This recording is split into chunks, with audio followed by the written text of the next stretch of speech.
You've been training for years, maybe a decade, but somewhere between 35 and 45, something shifted. Your strength plateaued.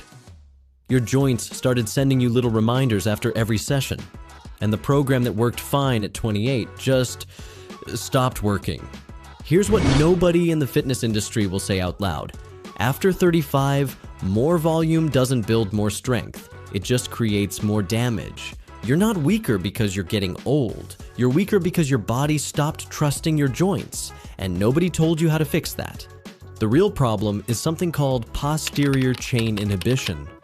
After years of sitting at a desk and doing exercises that load your front, your quads, your hip flexors, your chest, your glutes, hamstrings, and spinal erectors quietly check out, they're still there, but they've stopped firing properly. And when those muscles go offline, your body dumps the load onto your joints. Your knees take the hit, your lower back takes the hit, your shoulders take the hit. This is not weakness, this is a rewiring problem. And the good news? It can be fixed. In this video, I'm giving you exactly 4 kettlebell movements that rewire your posterior chain, restore joint trust, and rebuild up to 80% of your athletic strength in just 4 weeks. No gym required. 1 kettlebell, that's the whole setup. But before the movements, I need to show you the one principle that makes all 4 of them work. Because without it, you're just doing random kettlebell exercises and calling it a day.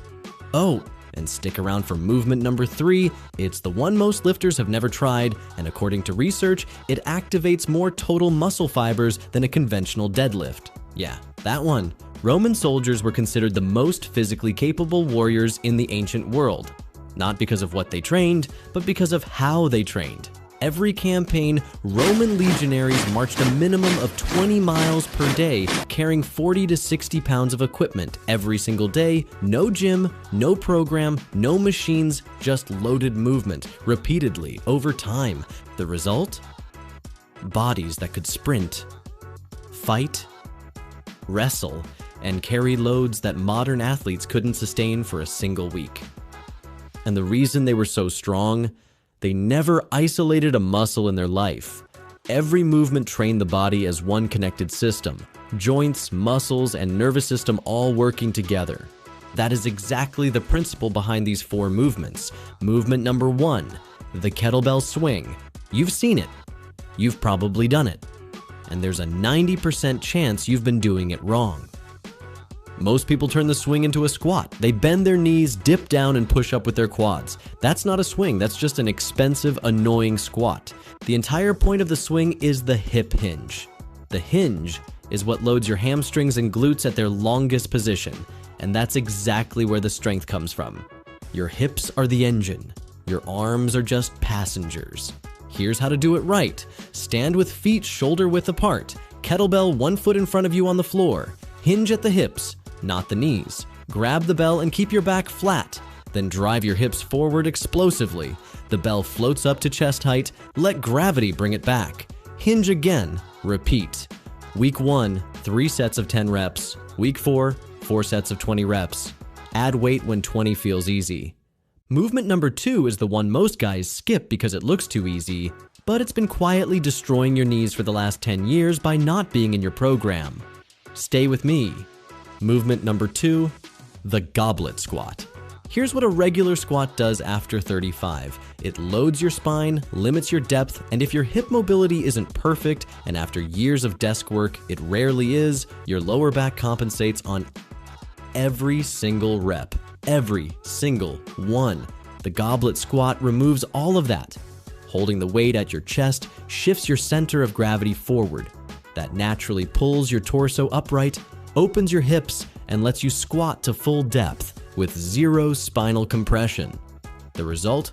40% more quad and glute activation at the same weight, and your lower back stays completely out of the equation. Here's how to do it. Hold the kettlebell vertically at chest height, elbows pointing down. Squat down between your knees, not onto them. Chest stays up the whole time. Pause 1 full second at the bottom.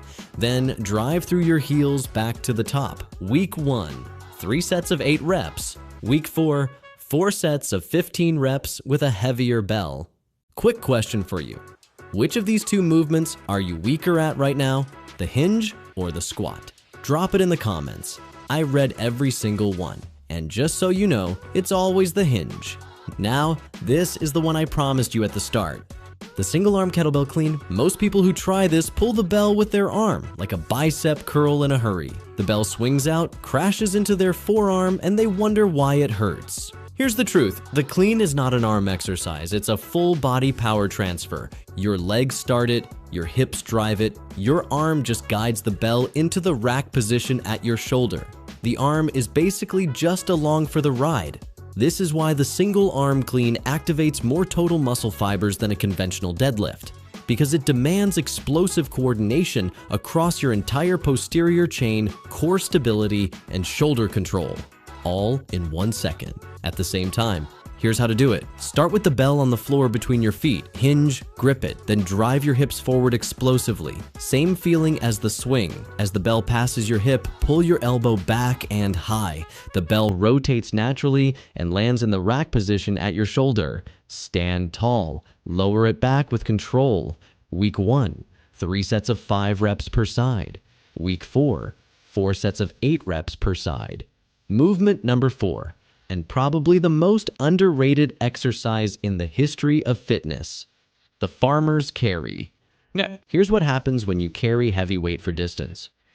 Your grip, your core, your traps, your glutes, your shoulders, and your cardiovascular system are all working simultaneously. There is no machine in any gym that trains all of those at the same time, none. Roman soldiers didn't need a core workout. They carried their world on their backs every single day. This is the modern version of that. Here's how to do it. Hold the kettlebell at your side, arms straight.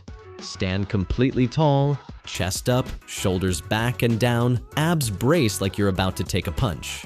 Then walk for 30 to 40 meters with control, rest, repeat. Week 1, 3 carries of 20 meters. Week 4, 4 carries of 40 meters with a heavier bell. So here's your complete system. Swing, goblet squat, single arm clean, farmer's carry. Each movement covers what the others leave behind. The swing builds your posterior chain. The goblet squat fixes your legs and hips without loading your spine.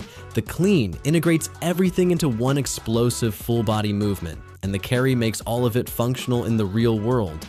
Train this 3 times per week, 1 rest day between sessions. Week 1, you'll feel muscles you completely forgot you had. Week 2, your joints start trusting you again. Less clicking, less tightness. Week 4, you're 80% of the way back to the athletic body you had at 28, without the joint damage. 1 kettlebell, 15 minutes, 4 weeks. The Romans didn't need a gym, neither do you. Which of these 4 movements are you starting with today? The swing, the goblet squat, the clean, or the carry? Drop the number in the comments. I read every single one. If you want more no BS training that actually works after 35, hit subscribe and turn on notifications.